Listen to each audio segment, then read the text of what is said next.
Hi, xin chào các bạn đã quay trở lại với channel của tôi, Mixer Origami. Ok, hôm nay tôi sẽ mang đến cho các bạn một điều rất đặc biệt. Đó là một mẫu máy bay mà tôi tâm đắc nhất từ trước đến nay. Các bạn đã cảm thấy hào hứng chưa nào? Hãy xem đến cuối video để thấy được cái điều thú vị mà tôi dành cho các bạn nhé. Nào, bây giờ cùng bắt đầu thôi. Và anh chàng khổ giấy của tôi vẫn chọn là khổ A5 nhé, kích thước là 210 x 148. Nếu bạn nào xem video của tôi thường xuyên thì gần như các bạn cũng đã gần như thuộc rồi, đúng không? Điều đầu tiên chúng ta phải làm là gấp một đường thẳng ở chính giữa. Đó, chính xác là như vậy. Ok, nào bây giờ hãy làm theo cùng tôi nhé.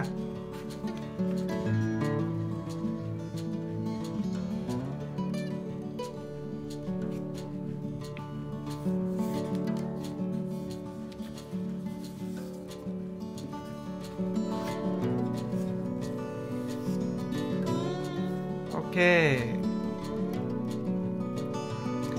Sau đó các bạn mở ra này. Các bạn gập đôi lại tiếp tục.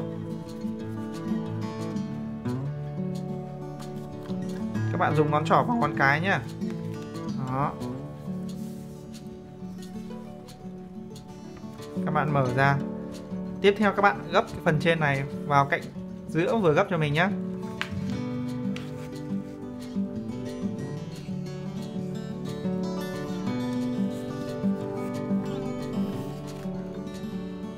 Đó. Tiếp tục các bạn mở ra nhé. Điều tiếp theo các bạn cần làm là gấp cạnh này vào bên trong. Một điểm cố định là điểm này và điểm tiếp theo là điểm này. Ta sẽ gấp cạnh này vào một đường thẳng nối hai điểm này. Như vậy nhá.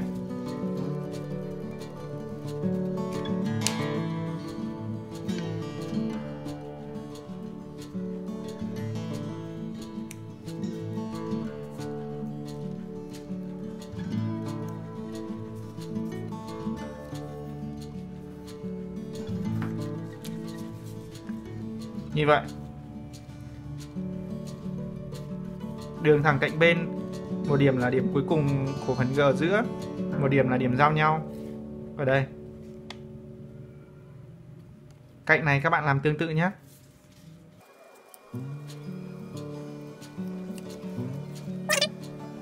Tiếp theo này các bạn gấp cái phần trên này xuống dưới.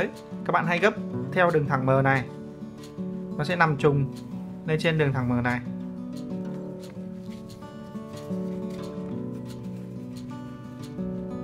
Đường này sẽ nằm trùng với đường này. Và các bạn lưu ý rằng cái phần tim của phần đỉnh đầu nó sẽ nằm với tim của cái phần ở đuôi nhé. Tiếp theo các bạn gấp cái phần bên này vào trong.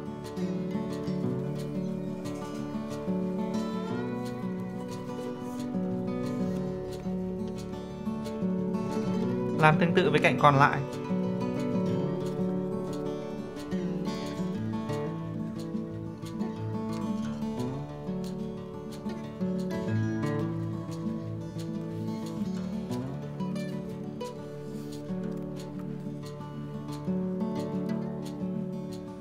Bây giờ các bạn sẽ gấp cái phần yếm này lên trên cho mình nhé.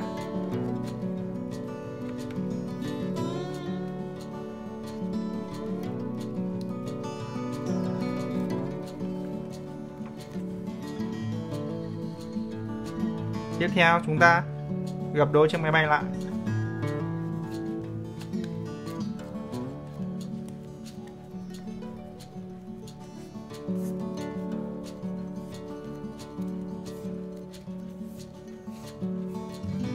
Như vậy. Và bây giờ tôi sẽ hướng dẫn các bạn gấp phần cánh. Các bạn hãy gấp phần cánh theo đường chéo như vậy. Và tất nhiên là cạnh trên của máy bay sẽ chứa cái điểm cuối cùng. Nếu bạn nào xem video của tôi thường xuyên thì các bạn sẽ biết được điều này nhé.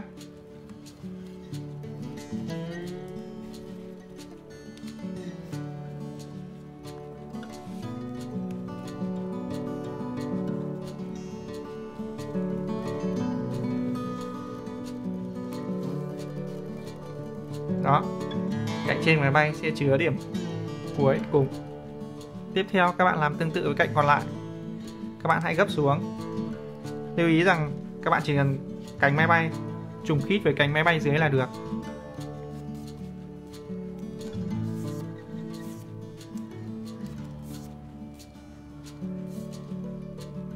Sau đó các bạn mở chiếc máy bay ra.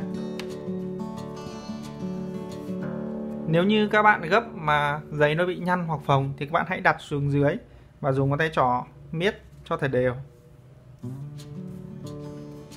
cho nó hết những cái nếp nhăn nhé và nếp phồng nhé. Tiếp theo mình sẽ hướng dẫn các bạn gấp phần đuôi này.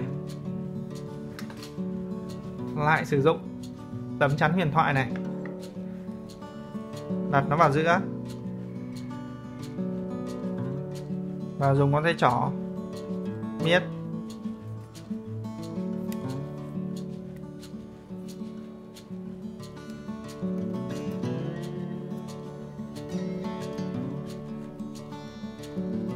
Như vậy là mình đã gấp xong mẫu máy bay mới này.